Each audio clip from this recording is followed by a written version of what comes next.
Hello, Freddie. Hello, Mary. How nice to see you again. How is everything going? Fine. Busy these days? Yeah, with lots of things to do. Would you like to join me for a drink? Okay, thanks. Any news recently? Oh, well, I read in the local paper the other day that the government is planning to build an airport here. You know that?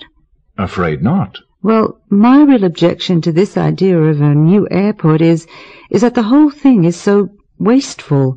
I mean, we know we're currently in a fuel crisis. We know that we've got to conserve oil and fuel and all the rest of it, and yet here the government seems quite deliberately to be encouraging people to travel, to use, and these jets use a heck of a lot of oil. I mean, it takes a ton of oil, a ton of petrol before one of these big jets even takes off. It seems so completely short-sighted to me, quite apart from all the waste of land and so on. I can't see the rationale behind really wanting an airport at all. Well, surely you must admit that the existing airports nearby are becoming swamped. I mean, why should people... Well, they are being swamped. ...be treated like cattle when there's a chance of a new airport here? But really people shouldn't be travelling as much. That's why most of the journeys, I mean, they're swamped because there's far too much unnecessary tourism and so on. It isn't necessary for people to travel so fast or even so often. Well, you take the climate here in this country. Now, just before Christmas, there was this dreadful cold spell, and there was a tremendous increase in the number of people who wanted to leave and spend Christmas and the New Year in a reasonable climate of sun and a certain mild climate. And in summer, the same situation occurs. It is unbearably hot here, and people want to go somewhere cool. Well, yes, I can sympathize with that, but it is still not really necessary to do, whereas it is necessary to conserve fuel, and it is necessary to, well, not to waste land. I mean, land for a new airport could be used for far more important things which would benefit the people here far more. I mean, it could be used for farming, for instance. True. It could also be used for housing, or it could be used for parks, you know. People then could come and enjoy themselves without having to travel far. But airports do bring some local advantages. They bring roads. There is obviously extra employment. For instance, new hotels, shops, restaurants will have to be built. This means more jobs for the locals, and it is good for local economy. But you ask the people, you ask those who are now living near the airports, for instance, whether they reckon that airports are bringing them advantages. All the airports are bringing are noise and vast motorways, and the whole area is desolated, isn't it? But the airport infrastructure relies on housing and other facilities for the great number of people who would be employed in the airport, the pilots even, the stewardesses.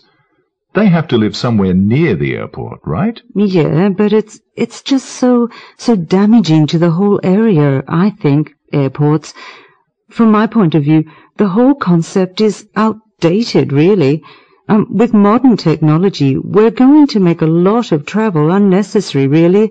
For example, it won't be necessary for businessmen to fly out to a foreign country to talk to somebody. They can just lift up a telephone in the office, press a button, and see the person they want to do business with. You see, business deals can be made without having to travel back and forth, right? Yes, you're right. But for a lot of people, personal contact is important, and this means travel, and means quick travel, air travel, and we just need a new airport. The popularity of English. Good morning, everyone. Today's lecture is about the popularity of English. As we all know, English is widely used in the world.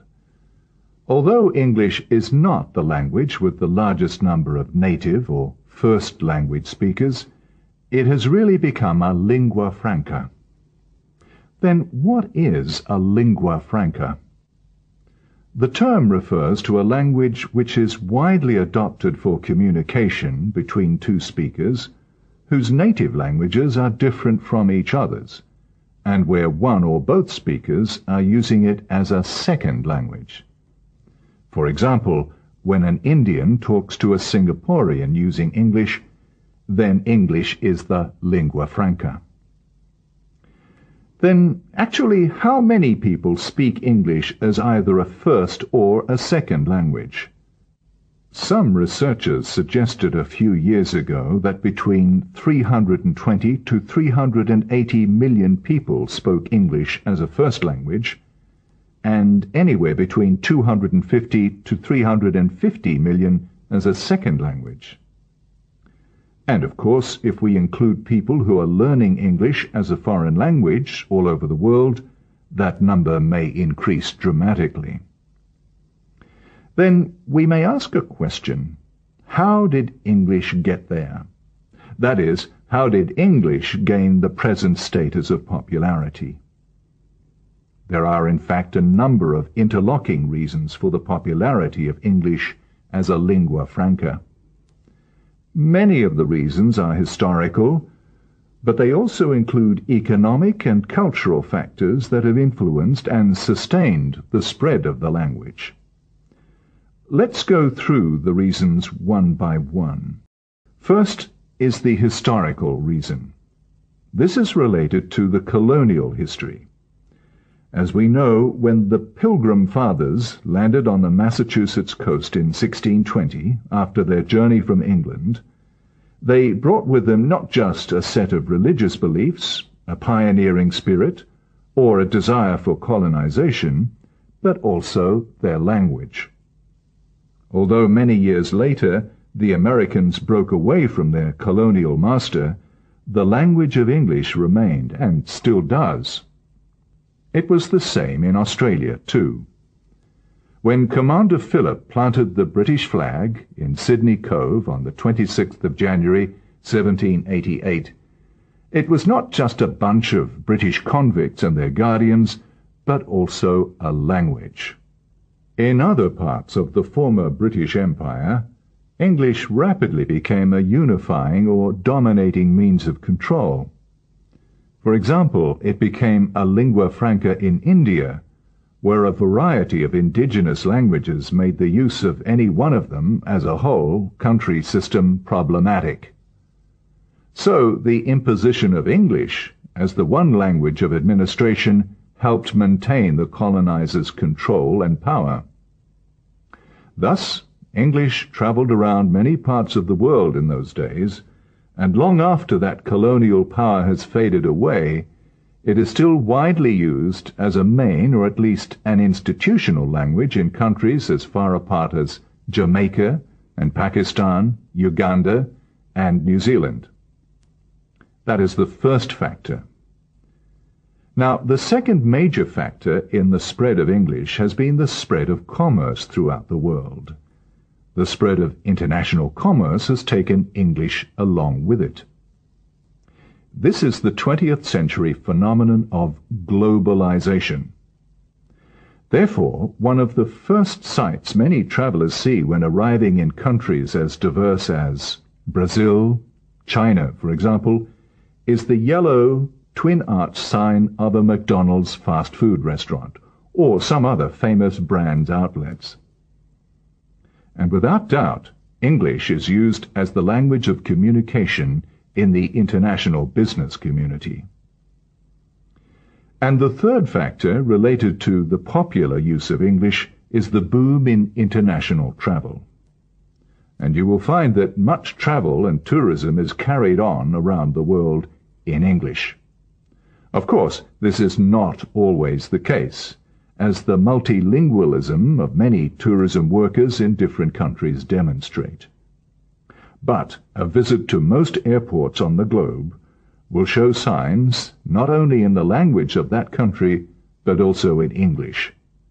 Just as many airline announcements are broadcast in English too, whatever the language of the country the airport is situated in.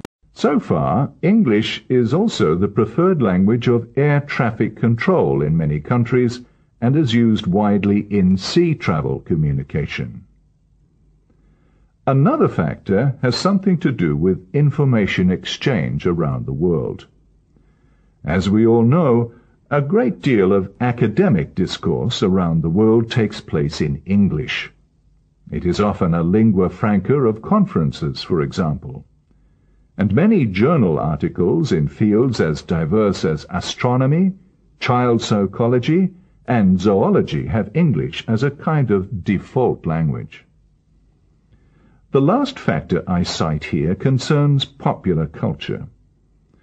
In the Western world, at least, English is a dominating language in popular culture. Pop music in English can be heard on many radios.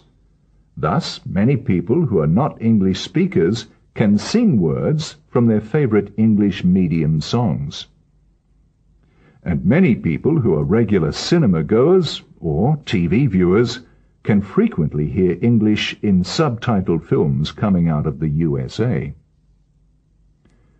Now, to sum up, in today's lecture, we have reviewed some of the reasons or factors that lie behind the popular use of English as the #1 world language.